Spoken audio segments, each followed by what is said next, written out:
BL's Motovlog. Hello mga ka-ride!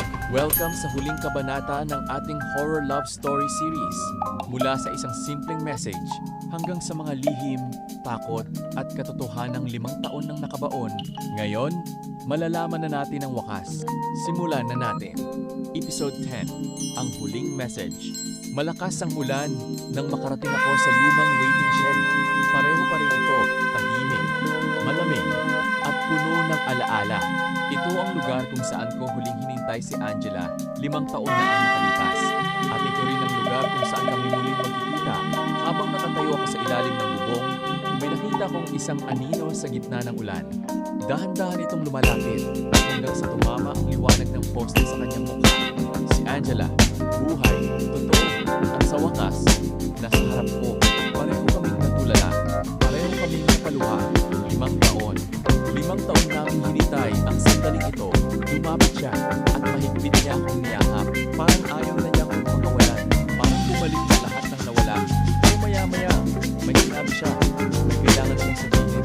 Huminga siya ng malalim at saka umiti. Sa loob ng 5 taon, hindi ako tumigil sa paghihintay sa'yo. Tumulo ang luha. Sa unang pagkakataon, sabi ko lang ang isang matagal. Mahal pa rin kita. Napalima siya. Umiti at tumango.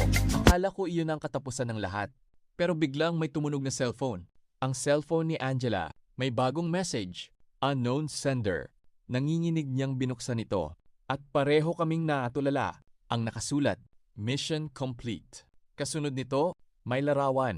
Larawan namin. Kuha sa waiting shed. Ibig sabihin, may nagmamasid pa rin.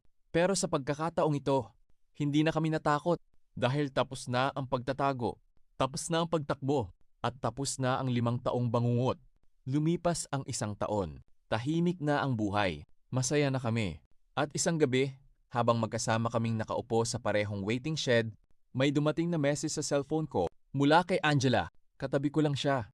Napangiti ako at binuksan ang message. At ang nakasulat, salamat sa hindi pagsuko. Ngumiti ako.